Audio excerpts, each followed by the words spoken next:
그리고 황인범 선수가 이 팀에 이적을 올 때 구단 역사상 최대 이적료, 그러니까 70억 원 정도 되는 금액으로 이적을 해왔다라고 하더라고요. 그래서 만약에 황인범을 방출하는 조건이 있더라 하더라도 이 구단도 아마 70억 원 이상 되는 이적료를 받아야지만 황인범을 좀 내주지 않을까. 그래서 뭐 프리미어리그 구단들이 황인범에게 한 100억 정도만 비드해도 제가 봤을 때 지베즈다가 형편이 그렇게 좋은 구단은 아니기 때문에 충분히 내배워낼 수 있다라고 생각이 좀 들고요.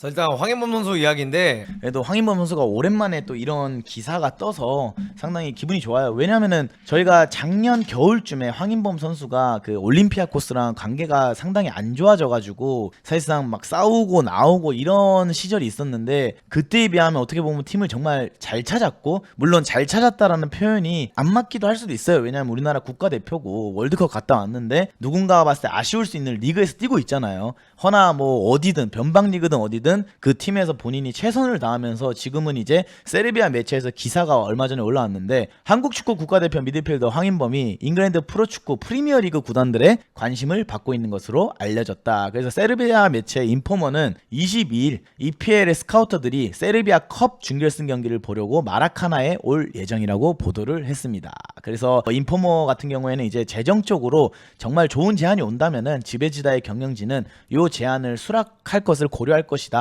또 선수가 원하면은 놓아줄 것, 이렇게 이제 전했다라고 합니다. 근데 이런 구단들이 원래 좋은 오퍼가 오고 이런 구단들이 뭔가 팀들에서 비싸게 이 선수를 데려가려고 하면 나즈는 약간 셀링 클럽이잖아요, 그죠? 네. 그래서 뭐 엄청난 이적료까지도 바라지도 않을 거예요. 왜냐하면 경제적인 규모가 프리미어리그랑 분명히 세르비아 리그는 많이 다를 거고 그런 부분이 있기 때문에 아마 프리미어리그 구단들에서 황인범 선수를 관찰하고 괜찮다 싶으면은 협상이 바로 들어가지 않을까. 곧 여름 이적 시장이 이제 열리잖아요. 근데 좀 신기한 것 중에 하나는 계약 기간이 2026년까지, 그러니까 3년 계약을 맺고 입단을 했는데 지금 들어간 지 이제 첫 해잖아요. 근데 첫 해가 끝나고 바로 이적을 한다는 게 솔직히 쉬운 일은 아니에요. 뭐 민재 형이 항상 해오던 건데요. 그러니까 그건 김민재의 미친 활약이 있었으니까 가능했던 건데 네. 솔직히 이건 변방리그이기도 하고 황인범이 나이가 어린 것도 아니잖아요. 근데 프리미어리그 구단들이 관심을 가진다는 거는 그만큼 황인범이 이 스카우터들의 레이더망에 잘 걸리고 있다라는 점이고, 저는 여기서 좀 신기한 것 중에 하나는 계약 기간도 길고 뭐 이런 것도 있는데 구단에서 저런 기사가 나왔다는 거, 선수가 원하면 놓아줄 것. 그러니까 애초에 에이전트가 계약을 할 때 뭔가 그런 협상이 있지 않았을까요? 어느 정도 이적에 대한 제의가 오면은 뭐 프리미어리그가 됐든 네. 분데스리가가 됐든 좋은 팀에서 이적을 할 수 있다라는 이야기가 나오면 풀어주는 조항을 뭐 걸어놨을 수도 있겠죠. 네, 아니면 뭐 바이아웃이 상당히 적거나 금액 자체가 뭐 그런 것도 있으니까 황인범 선수가 이렇게 좀 자유로운 이적에 대해서 좀 얘기가 나오지 않을까 생각을 하고 이번 근데 시즌 이건 근데 이 인포머가 그냥 매체잖아요. 네. 근데 저게 얼마나 신빙성이 신빙성이 있냐, 있는지 없는지도 모르는 거죠, 사실. 그걸 서치를 해봤는데 신빙성이 있는지 없는지까지는 솔직히 한국 기자들도 몰라요. 세르비아 매체에 대해서 알지 못한 거. 왜냐면 세르비아 사람들도 KBS, MBC 모르잖아요. 조선일보 모르잖아요. 근데 이제 요 기사가 세르비아 내에서는 뭐 그래도 좀 있나 봐요. 그래서 뭐 완전히 찌라시성 기사는 아니다. 근데 이제 어느 팀이 관심을 갖냐, 솔직히 이거에 대해서는 저희도 몰라요. 왜냐면 정보가 여기까지 끝이기 때문에. 근데 저희가 생각했을 때는 챔스권이나 뭐 유로파권에 나가는 구단들에서 관심을 가진다라고 생각은 안 해요. 근데 저희도 솔직히 챔스권 굳이 안 가도 돼요. 솔직히 그냥 하위권에 있는 구단에 가도 그냥 프리미어 리그에만 입성을 하기를 좀 바란다, 이렇게 좀 말씀을 드리고 싶고. 분데스리가보단 프리미어리그 갔으면 좋겠어요, 저는 황인범. 그쵸, 뭐 분데스리가에 있는 유로파 리그권에 있는 팀에 갈래, 아니면은 프리미어 리그지만 유로파 리그에 못 나가는 팀에 갈래 하면은 솔직히 저희는 프리미어 리그를 가기를 좀 원해요. 그러니까 뭔가 제 느낌상은 네. 울브스 어울릴 것 같고 크리스탈 팔레스, 루턴, 뭔가 노팅엄 이런 데 되게 잘 어울릴 것 같긴 해. 근데 이게 진짜 이례적인 일인 게 뭐냐면은 원래 세르비아 리그에서 프리미어 리그로 직행하는 경우가 옛날에는 많았는데 최근에 보면은 어린 선수들 10대 후반에 미친 재능을 뽐내는 선수들 아니면은 그냥 동유럽권에 가서 프리미어 리그 구단들이 오퍼를 잘 하지 않아요. 근데 이렇게 보러 왔다라는 거는 정말 황인범 선수가 잘하고 있다. 그리고 뭐 황현범은 일단 국가대표에서 56경기나 뛰었고 이 선수는 여기 오기 전에 뭐 올림피아코스라든가 이런 데서 애초에 좋은 활약을 펼치고 있으면서 월드컵에서도 좋은 활약을 펼쳤기 때문에 애초에 스카우트들이 레이더망에 들어가 있었을 거야. 근데 22경기나 뛰면서 4골 4어시까지 했고 그쵸. 챔스 때도 경기 나와가지고 뭐 다 뛰었고 그러면 사실 관심을 가질 만은 하죠. 그쵸. 그래서 다음 보시면은 일단은 지금 황인범 선수가 소속되어 있는 이 지베즈다라는 팀은 리그 그냥 1등을 독주하고 있습니다. 2위 파르티자는 고영준 선수가 속해 있는 팀인데 그 팀과는 지금 승점이 7점 정도 차이가 나서 뭐 별다른 이변이 일어나지 않으면은 우승 트로피를 또 들어올릴 수 있는 절호의 기회고, 그리고 황인범 선수가 이 팀에 이적을 올 때 구단 역사상 최대 이적료, 그러니까 70억 원 정도 되는 금액으로 이적을 해왔다라고 하더라고요. 그래서 만약에 황인범을 방출하는 조건이 있더라 하더라도 이 구단도 아마 70억 원 이상 되는 이적료를 받아야지만 황인범을 좀 내주지 않을까. 그래서 뭐 프리미어리그 구단들이 황인범에게 한 100억 정도만 비드해도 제가 봤을 때 지베즈다가 형편이 그렇게 좋은 구단은 아니기 때문에 충분히 내배워낼 수 있다라고 생각이 좀 들고요. 그리고 챔스리그 기록을 보면은 이번 시즌 솔직히 뭐 빅클럽들이랑 많이 뛰었잖아요. 맨시티랑도 뛰고, 그 다음에 스위스의 영보이스, 그 다음에 라이프치히랑도 뛰었는데 솔직히 팀은 1승도 못 가져갔어요. 다 지거나 한 경기 정도 비기고 다 졌는데 그냥 황인범만큼은 좀 빛이 났다, 이렇게 좀 표현을 하고 싶어요. 그 맨시티 상대로 1골 1어시 한 건가요? 그쵸. 2차전에서. 근데 이때는 이제 맨시티가 멤버를 좀 다 로테이션 뺐어요. 왜냐하면은 맨시티는 사실상 통과하는 게 어느 정도 결정이 됐기 때문에. 근데 뭐 그런 걸 다 따져서도 어쨌든 프리미어리그 최고의 구단이랑 경기를 뛰었고, 거기서 완전 이진도 아니고 1.5군 선수들이 나왔는데 한 골 1어시스트를 했다는 거는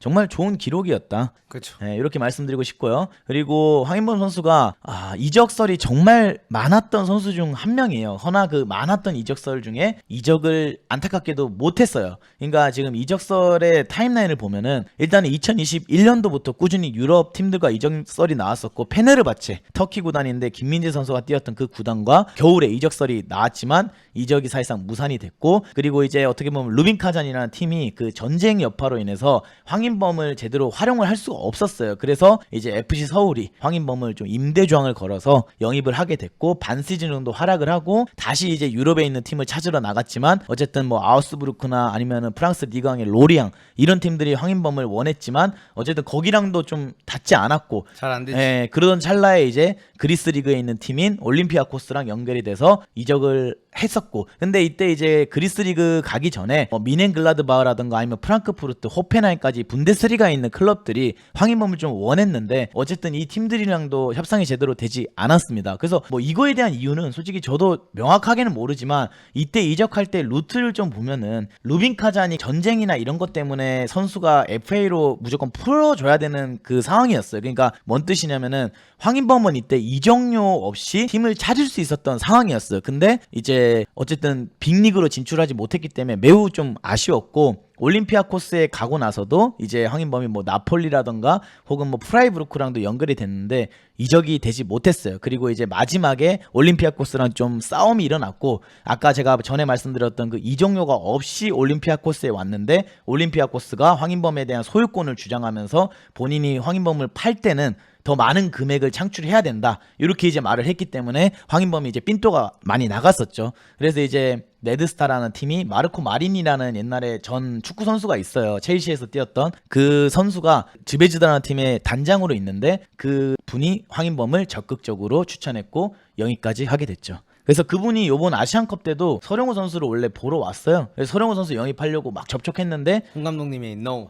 못 간다. 그래서 서령우 선수가 좀 많이 마음에 상처를 입었었던 적도 있는데 어쨌든 마르코 마린이 정말 발벗고 나와서 영입했던 선수였다. 우리가 이제 세르비아 리그에 대해서 뭐 생소하니까 리그 랭킹이 어떻게 되냐 이런 것인데 솔직히 리그 랭킹이 높지는 않아요. 지금 현재 뭐 유럽 5대 리그 축에는 당연히 못 들어가고요. 아래쪽에 내려가면 이제 올림피아코스가 소속되어 있던 그리스보다도 아래쪽에 두 단계나 아래쪽에 있고, 그 다음에 우크라이나 리그보다도 한 칸 아래에 있는 위치에 있고, 어떻게 보면 디나모 자그레브가 있는 그 크로아티아 리그보다는 수준이 좀 높다. 그리고 뭐 폴란드, 스웨덴 이런 팀들이 있는 리그보다도 수준이 높은데 어쨌든 황인범이 이 리그에서 뛰기에는 좀 아까운 선수인 건 맞다, 이렇게 그렇죠. 좀 평가가 되고 싶고요. 그 다음에 황인범의 이제 밸류를 보면은 대전에서부터 뭐 본인 커리어를 시작해서 밴쿠버, 루빈 카잔, FC 서울, 올림피아코스, 그 다음에 지베즈다까지, 그러니까 나이가 계속 들어가는데 이 선수의 몸값이 계속해서 이렇게 우상향한다는 거는 상당히 어려운 일인데 그만큼 잘하고 있다. 네, 뭐 선수의 능력만 따져보면 충분히 프리미어리그 와서 뛸 수 있는 능력을 갖춘 선수죠. 일단은 축구는 진짜 잘해요. 네. 많은 분들이 뭐 황인범에 대해서 비판과 비난이 상당히 많았잖아요. 항상 뭐 메이저 대회가 끝나고 나면은 벤투는 황인범을 왜 쓰는지 모르겠다. 왜 감독들마다 이 황인범을 왜 이렇게 쓰냐. 이번 아시안컵 때도 황인범 때문에 골 먹었다. 황인범 왜 쓰냐 하는데 그냥 축구인의 관점으로 봤을 때 정말 대단한 선수예요. 어떤 관점이죠? 아니 테크니컬하고 그 다음에 수루 패스 되고 활동량 되고 그 다음에 박스 투 박스도 되고 공미도 되고 수미도 되고 그냥 모든 면에서 다 되는 선수인데 다만 좀 아쉬운 거는 조금은 작을 수 있는 신장. 만약에 이 선수가 키가 185 이상이 됐다라고 하면은 더 엄청난 선수로서 평가를 받지 않았을까. 그리고 제일 아쉬운 거는 황인범 선수 본인일 수도 있어요. 왜냐하면 루빈카잔 사태가 났을 때 최대 아웃풋이 흡이차였거든요. 그렇죠. 흡이차는 그때 당시 어떻게 보면 팀을 잘 찾아서 나폴리까지 이적을 해서 지금 막 빅클럽들이랑 이적이 뜨고 있는데 황인범은 계속해서 세계 변방 리그를 좀 돌면서 지금 현재 30에 가까워지고 있는 나이가 돼서야 프리미어 리그랑 계속해서 링크가 뜨고 있다는 거. 근데 선수 커리어를 돌아봤을 때 누군가는 뭐 아쉬워할 수도 있다라고 하지만 저는 이 도전 정신이 대단하다라고 좀 평가하고 싶어요. 왜냐하면은 K리그 내에서도 정말 좋은 기량을 가진 미드필더들이 많아요. 뭐 울산의 이규성 선수라든가. 근데 그런 선수들이 해외 진출을 하진 않았잖아요. 근데 황인범은 어떻게 보면 좀 편안하고 말이 통하고 어떻게 보면 연봉 협상도 더 편안할 수 있는 국내 리그에 오기보다는 계속해서 해외 리그를 돌면서 챔피언스 리그를 나가는 것도 자기 꿈을 이뤘고 그 다음에 마지막까지 부딪히면서 세계 유럽 5대 리그까지 또 진입을 좀 앞두고 있는 모습을 보면 대단하고 솔직히 저는 프리미어리그 꼭 못 들어가도 리그왕이 됐던 아니면은 뭐 분데스리가가 됐던 이 지역까지만 가도 좀 대단할 것 같다. 근데 리그랑 어울리긴 한다. 그러니까 약간 개인주의의 축구. 리그왕에서도 솔직히 PSG는 가기 힘들어요, 여러분. 거기는 여러분 근데 우가르테보단 낫지. 우리가 평가했을 땐 낫죠. 근데 이제 유럽에 있는 스카우트들의 그 관점에서는 뭐 다를 수가 있으니까요. 그치. 근데 리그왕이 솔직히 막 뭐 수준이 떨어진다 재미없다 하지만 솔직히 리그왕만 들어가도 황인범 선수는 정말 아름답게 선수 커리어를 후회 없이 마무리할 수 있지 않을까 이렇게 좀 생각을 하고 있어요. 근데 황인범 선수는 비장한 선수기 때문에 내가 봤을 때 이번 준결승 이악 물고 뛰어서 네. 잘한 다음에 집에서 딱 우승시키고 레드스타 우승시키고 딱 갈 것 같은데. 이적을 한다. PL 렛츠고. 저는 근데 뭐 근데 계약처 제발 PL이나 네. 세리아 갔으면 좋겠어. 난 차라리 분데스리가랑 리그왕은 안 갔으면 좋겠어. 왜 그러시죠? 시간대도 별로고 경기가 재미가 없다. 경기 자체가 재미가 없고 그냥 한 명을 응원하기 위해서는 PL이 제일 좋다. 난 세리아 갔으면 좋겠어. 그러니까 세리아나 네. 무조건적으로 세리아가 됐든 PL을 가야지. 분데스리가랑 그 리강 가는 순간 죽어나요. 그쵸.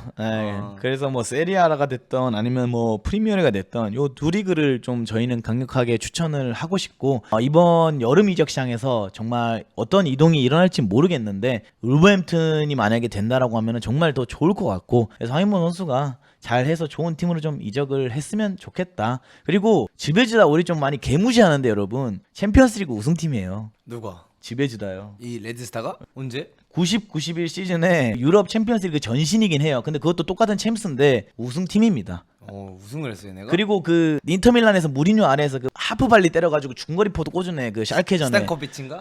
그 사람 여기 출신이에요. 여기 감독까지 했었어요. 재작년까지. 그리고 삼프도리에 가서 망친 건데 여기서 옛날에 은근히 유명한 선수들 많이 배출했어요. 명문 구단이에요. 그러니까 프리미어리그는 구단들 중에서도 챔스 우승 못한 구단들 많아요. 근데 지베지다는 챔스 우승 트로피가 있는 팀이다.